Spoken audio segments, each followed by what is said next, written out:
So if you are in the market for a mid-sized SUV, you've probably heard of the Kia Sorento. And if you are wondering what going up to a higher trim level on the Sorento gets you, you've come to the right place, because today I have the 2022 Kia Sorento in the SX trim level. And unlike the last Sorento I reviewed, this one is not a hybrid, it's the traditional gas model. So without further ado, let's find out if the non-electrified Sorento is still on top of its game. So let's first start off with the exterior styling of the Sorento. So as you can see, this is Kia's new rendition of their so-called Tiger Nose grille. I think it looks great on this vehicle. Kind of gives it a more aggressive look versus the previous generation, which kind of had more of like a softer, cleaner look. I also like these black accents on the front end with the sort of silver grayish paint here, which I think looks fantastic on this vehicle. A lot of manufacturers are now including this paint on their newer vehicles, which I think looks fantastic. Overall, it's a really nice color, and I hope to see it in more vehicles in the future. Of course, we can't forget about the new corporate Kia logo, which I think looks fantastic on all their new vehicles. Then down here we have actual air vents, which do let air flow in, and they're also part of the black accenting, which I think flows out nicely into the massive front grille that we have here. Down here we also have actual air vents, which do let air flow in, and they do flow nicely into the massive front grille that we have here. So overall, this front end really does catch my eye when I see it on the road. So Kia really did a great job with revising the looks and making this stand out versus the previous generation. Now coming over to the side profile of this vehicle, you can see blacked out mirror caps. They have an LED turn signal built in. They are power adjustable and heated on every Sorento. However, no power folding on this model. You have to go for at least the SX Prestige for that. Coming down to the wheels, my particular model has the 20-inch wheels. That's the largest size you can get on this vehicle. The lower trim levels will give you a smaller 18-inch wheel, and the very base LX model will give you a 17-inch wheel. And as you can see, these are also blacked out, which I think looks nice. Coming over to our gas cap, if you just push on the door, you can see it opens right up. So it is a push-to-button style, which is nice. Now Kia doesn't list how many gallons of fuel is required in this vehicle, but if I had to guess, I would assume it's around the 17 to 18 range. Then coming to the rear end of the vehicle, you can see this is where Kia also spent a lot of time when they redesigned this vehicle last year. So of course, brand new Kia logo. However, I think the new Kia logo should have the black badge around it. Also, no exposed rear wiper on this vehicle, so I think that gives it a more cleaner look. You can see we do have the all-wheel drive model, so we have an all-wheel drive badge right here. We also have Sorento spelled out boldly across the tailgate, which I think looks nice.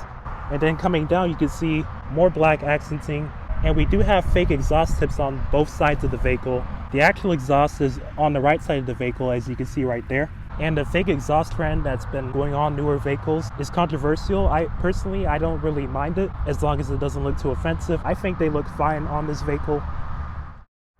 So to open the trunk of the Sorento, of course you can just use the key fob, or you can actually, if you locate the button right under the Sorento branding, there you go.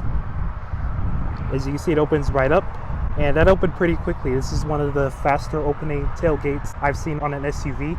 Now Kia claims that this vehicle, with the third row seats up, that this vehicle will accommodate 12.6 cubic feet of space. But if you fold those down, so to fold them down, just locate these buttons right here. You can see we also have a 12-volt outlet. And you can see they do power fold down, but Kia says with the second row seats down, that expands it to 45 cubic feet of space. So that's definitely a strong number for its class. I believe that's larger than most of the competition. Now taking a look under the hood of the Sorento, you can see we do have a prop rod. The engine itself is going to be a turbocharged 2.5 liter inline 4. It puts out 281 horsepower with 311 pound-feet of torque.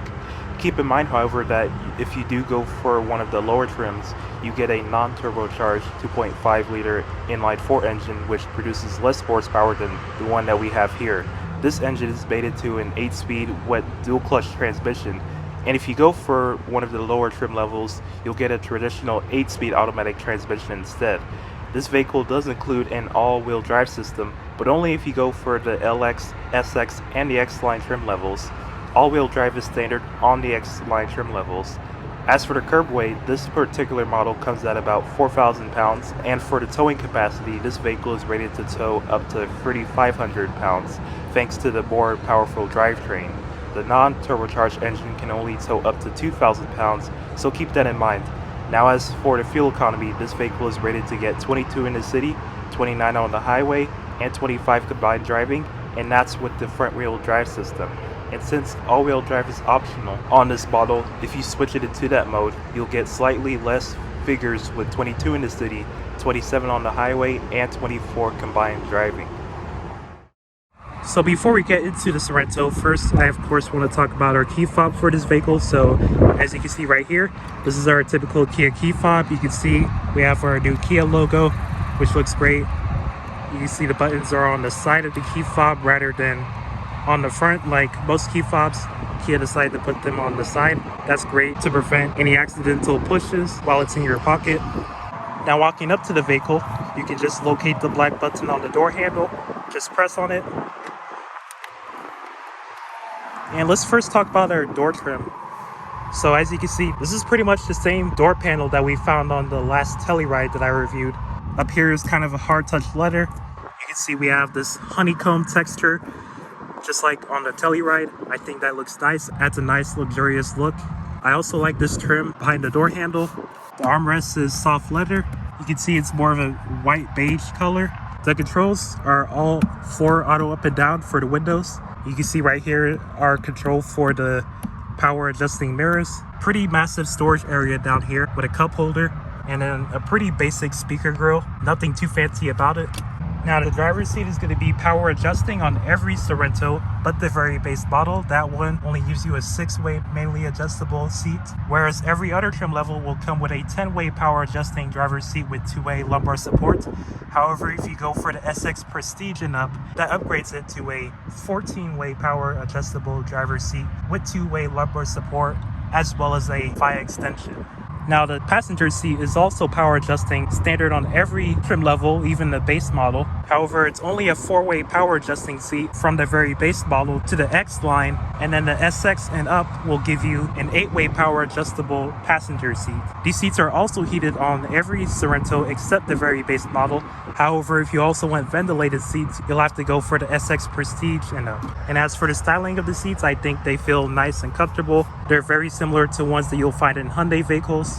But now we'll hop into the vehicle and we'll shut the door. And the door, I think, sounds nice and solid.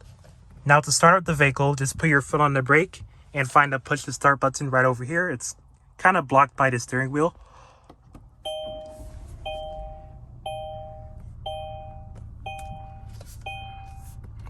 Now first I want to talk about this gauge cluster. So as you can see, it's a traditional setup. You have a 4.2-inch helper screen in the middle, gives you a lot of useful information about the vehicle. You can see below that you have a digital temperature gauge as well as a digital fuel gauge. And I believe this becomes a fully digital display if you go for the SX Prestige and up. And you can just kind of scroll through a plethora of different information.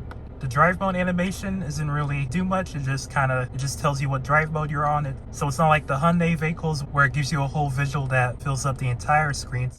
Coming back to the steering wheel, it has a nice grip to it. It's made out of leather. You can see the new Kia logo, which again, I think they should add the black badging around it. I think it'd look better. I do like this new design that they're going with though. You can see blacked out spokes down here at the bottom. No paddle shifters on this vehicle, and the horn.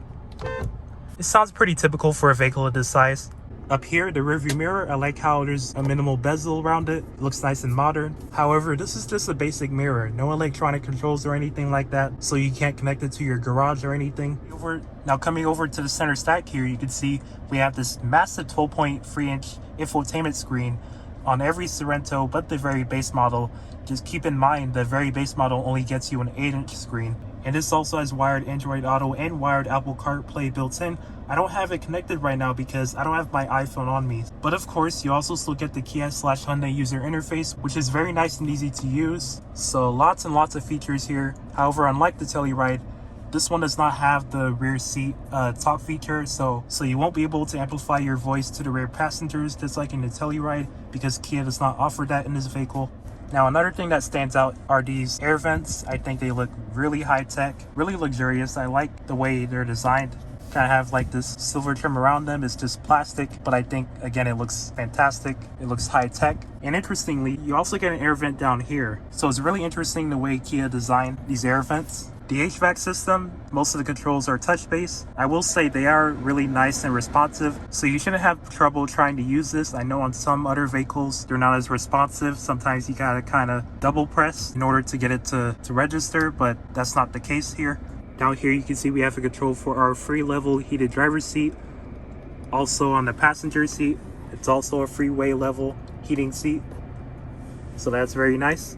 Also, this door here, if you just press on that, this reveals an area where you could put a cell phone here. It has a wireless charger built in, which is nice. However, you have to go for at least the EX if you want the wireless phone charger. You've also got free USB ports, the middle one being to connect to the wired Android Auto or wired Apple CarPlay.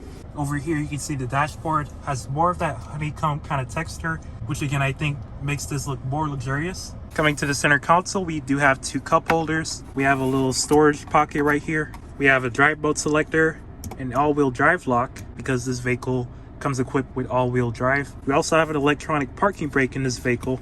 The shifter is leather wrapped. It feels nice in the hand, has a nice grip. Now if we throw it into reverse, you can see we have a backup camera with active trajectory. You can also switch between different modes, and you can change settings like the brightness of the display. The resolution, it's not the sharpest, but it's also not the worst. I'd say it's pretty middle of the pack.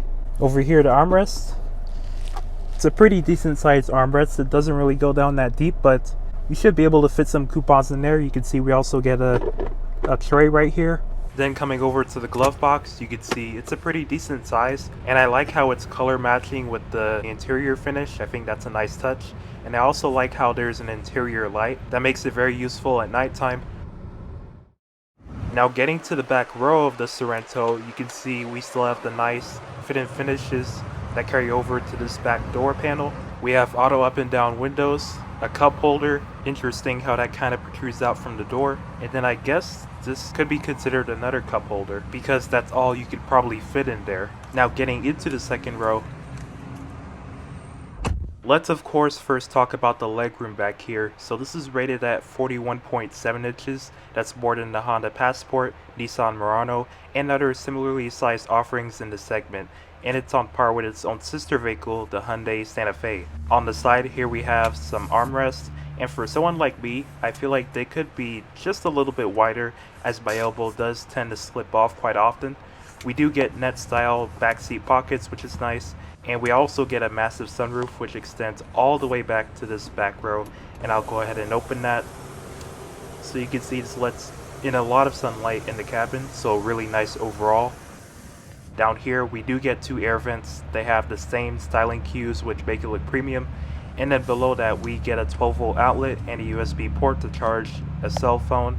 And then the center hump is really low to the ground, so your middle passengers will definitely appreciate that. Now finally getting into the third row of the Sorento, it's fairly simple. Kia gives us a button on the captain's chairs, as you can see here. Just press that, and as you can see the seats just move out of the way, and now I can just climb in back here. Alright, so I'm now in the third row of the Sorento, and right off the bat I have to say it's pretty tight back here with the captain's chair all the way back. But of course you guys are probably not going to have the seat this far back unless your passengers are like 6'5" or something. Kia says that we get 29.6 inches of legroom back here, and that's going to be less than something like the Telluride. So I think this third row is nice to have in a pinch. However, I still wouldn't recommend sitting back here for a long period of time unless you really need to. And remember, the Telluride exists if you really need more legroom back here. And finally, we do get a USB port on each side as well as some cup holders. So I think that about wraps it up for this video. And to put this all together, if you're looking for a value-packed mid-size SUV that won't break the bank, this 2022 Sorento is definitely something you should check out. It's highly favored among families, and there really isn't much to complain about here. You're getting a lot of value for the dollar, and on top of that, you're getting that 10 years / 100,000 mile warranty. Alright, so that concludes my review on the 2022 Kia Sorento. If you guys enjoyed the video, please consider leaving me a like and subscribing to the channel. It will definitely help me out. And I certainly hope you guys found this video helpful. If you have any questions, thoughts, or suggestions, feel free to leave them in the comments below. And with that being said, I'll see you guys in the next video.